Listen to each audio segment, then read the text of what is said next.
Ibinuhos ng tropang Giga ang lahat sa loob ng court, lalo na ang motivated na Stingray na hinirang na best player, sa kanilang panalo. Ang kanyang ikalawang beses na best player, sa tatlo nilang panalo. Upang sila ay muling magkaroon ng isa pang pagkakataon, na lumaban para sa winner-takes-all Game 7.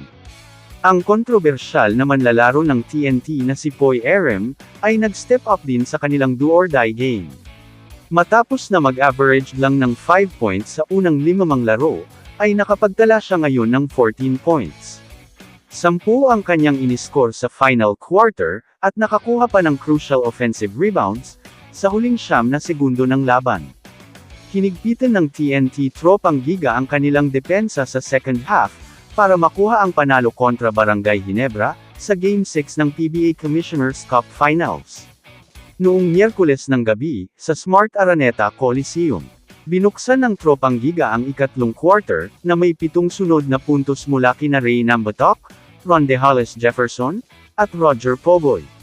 Para agawin ang kalamangan, nagawa ng Gene Kings na panatilihing malapit ang laro, ngunit ang tropang Giga ay nagsimulang malakas sa fourth quarter, gamit ang mga basket ni Nambatok at John Paul Aram, para sa pinakamalaking lead.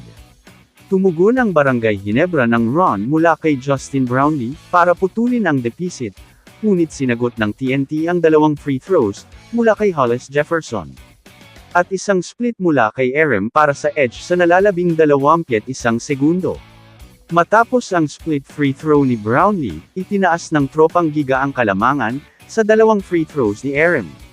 Bago ginawa ng Gene Kings ang kanilang huling tulak, sa 3-pointer ni Earl Scottie Thompson. Pagkatapos ay itinaas ni Hollis Jefferson ang kalamangan ng tropang Giga, sa 2 free throws sa nalalabing 6 na segundo, bago sumablay si Thompson sa 4-point attempt, sa buzzer. Nagtapos si Nambatok na may 23 puntos, kabilang ang 3 3-point conversion, na may 5 rebounds at 3 steals, para hirangin na player of the game. Nang itabla ng tropang Giga ang best of 7 series sa 3-3. Nangunguna si Hollis Jefferson para sa tropang Giga na may 29 puntos, 13 rebounds, 6 na assist, at 3 steals.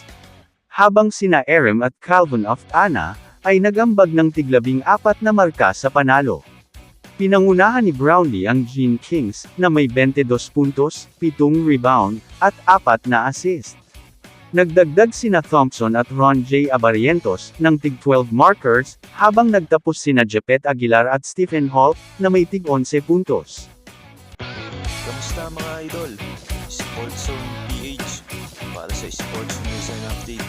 Kung bago ka pa lamang dito sa channel ko, pindutin mo na ang subscribe button at notification bell, para lagi kang update sa mga sports news.